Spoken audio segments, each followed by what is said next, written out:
teachers use to help monitor your children in the areas of reading and math. The first assessment that I'd like to talk about is the DRA-2. It is, the definition of that is the Developmental Reading Assessment. And when I'm talking, I'll say DRA because that's, when I started using the DRA, that's what I refer to it as. But it has recently been revised. So last year we purchased the DRA-2 kits, and I'll talk to you about the difference between those two kits in just a minute. When children are assessed with the DRA-2, they sit down with their teacher in a one-to-one setting, and they have books that look like this. The teacher determines the level that your child may or may not be on. Usually I would sit out with 2 or 3 levels in front of me, and I would have the child choose the book that they thought that they might like to read. And then we would proceed with the procedure, and a child would read to me while I would assess them. And this is what the assessment looks like. And while reading, I got to know my children not only as a reader, but as an individual child. So that helped me build a strong relationship with my children on an individual basis. While the children read, the teacher is denoting patterns that may be noticeable while a child is reading. For instance, you might come across a child that is leaving off the ending sounds of words, such as EDs. You might denote that some children may not know vowel sounds, and some children may not know blends. You may come across children that are reading very quickly, or those children that are reading very staggeringly. So all of those things are observed while you're in this one-to-one conference with a child. So while you're denoting those things on this recording sheet, that information becomes small group reading instruction for your child. So what you're essentially doing is you're assessing your children and getting to know them, but you're also planning for further enrichment or interventions or small group instruction. So I just love the DRA. It gave me a lot of information. It let me know my children as readers. It helped me set goals for my children. I would tell the children, this is your level, this is where you need to go, these are the books that you need to read in order to get you there. And then those became the conversations that I would have with my parents as well.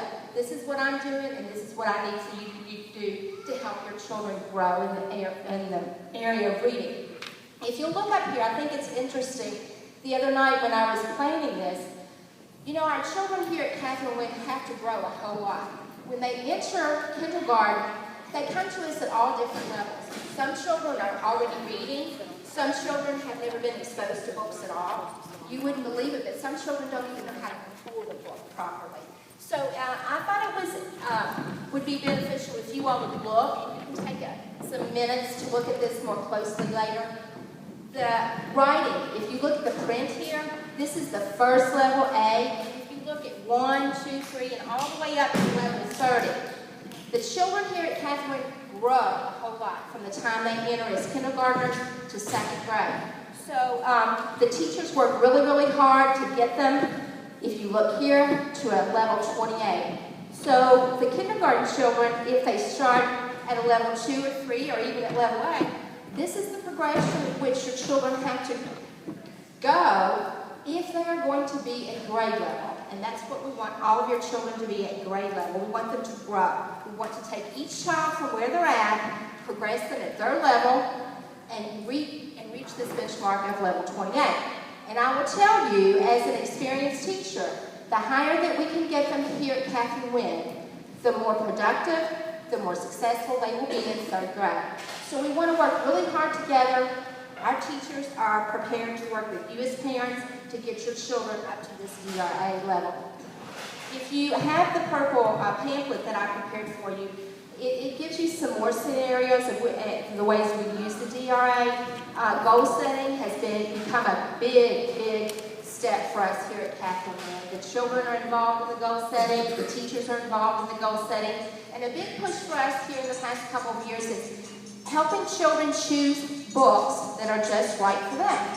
We want children to read books at their reading level as well as a little bit higher, because we know from research and from our experience that if children always read books that are too easy or are at their level, they're never going to grow as a reader. So we use the DRA for a lot of reasons, but I think it would be wise of you to denote where your child is. What level is your child reading at this point? Now, in your pamphlet, I forgot to tell you that kindergarten children are not assessed with the DRA until December. However, if your child was already reading when they came to us, then some of those DRAs have already been done. So when you conference with your teachers, they will be able to tell you that.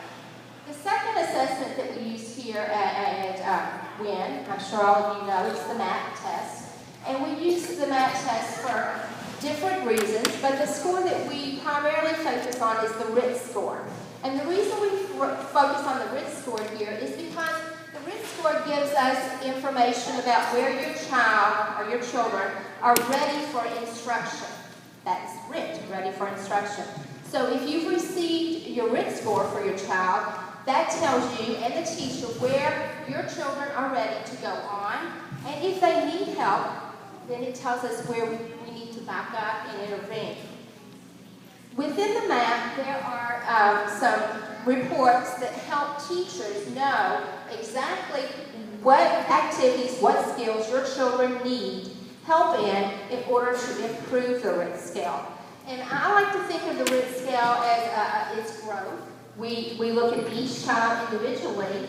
You know, we're not all the same. If you think of your life, every child is born. We all learn to roll over and crawl and walk at different stages in our life. I know I have a niece and a nephew. They came from the same mother. My niece walked at 13 months old. My nephew walked at 9 months old. So there are different levels at which your children will grow in. But the main thing to remember about the RIT is your child already has a RIT score. If your child is moving, when we give the map again in the fall, or later in the winter, I'm sorry, we should see growth.